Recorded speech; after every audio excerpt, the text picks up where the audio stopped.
گناہ کرنے کی 4 وجوہات ہوتی ہیں. اللہ رب العزت نے ان 4 وجوہات کا تذکرہ قرآن پاک میں کر کے اس کا جواب بھی دے دیا.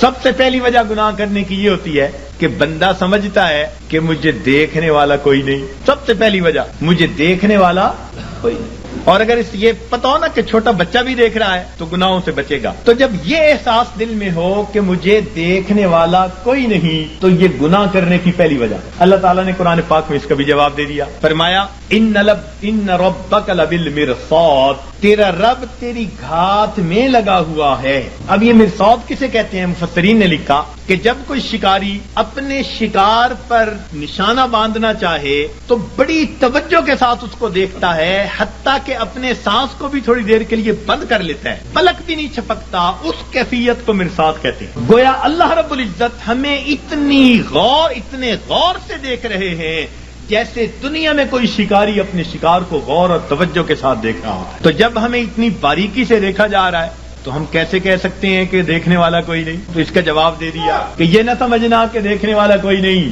ان ربک لبالمرصاد.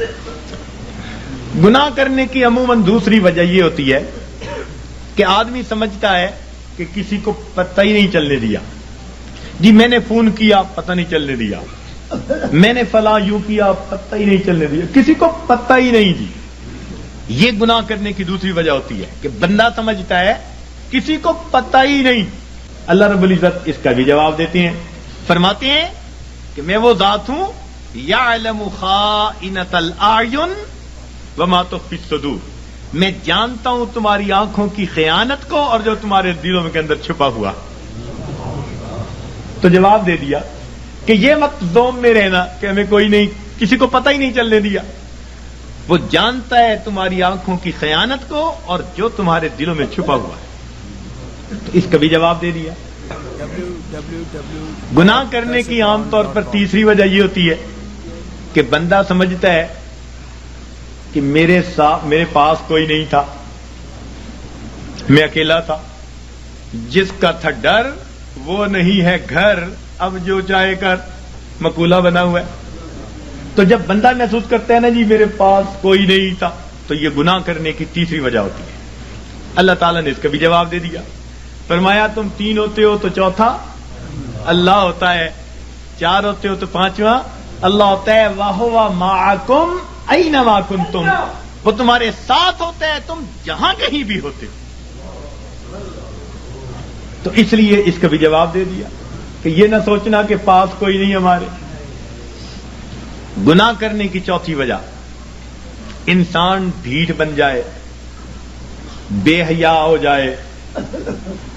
بچہ بڑا ہو جائے نا، بے حیا بن جائے تو باپ کو کہتا ہے اچھا نہیں میں کرتا، کیا کریں گے؟ یا پڑوسی کو کہتے ہیں اچھا نہیں میں یوں کرتا، تم کیا کر لو گے؟ یعنی جب یہ ذہن میں ہوتا ہے کہ کوئی میرا کچھ نہیں بگاڑ سکتا تو بندہ کہتا ہے تم کیا کر لو گے؟ اچھا میں کرتا ہوں، تم کیا کر لو گے؟ یہ گناہ کرنے کی چوتھی وجہ ہوتی ہے. اللہ تعالیٰ اس کا بھی جواب دیتے ہیں اور فرماتے ہیں کہ بندے یہ مت سمجھنا کہ اللہ تعالیٰ کیا کر لیں گے. ان اخذہ علیم شدید.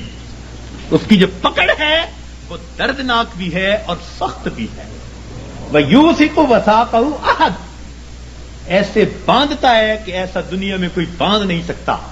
ایک جگہ فرمایا انی اعذبہ عذاب لا اعذبہ احدا من العالمین.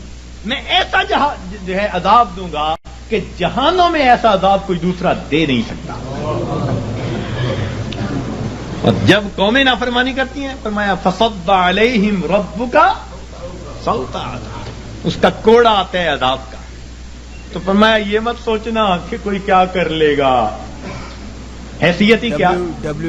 تو 4 وجوہات کا جواب دے دیا تاکہ بندے گناہوں کو چھوڑ کر نیکی کی زندگی کو اختیار کریں.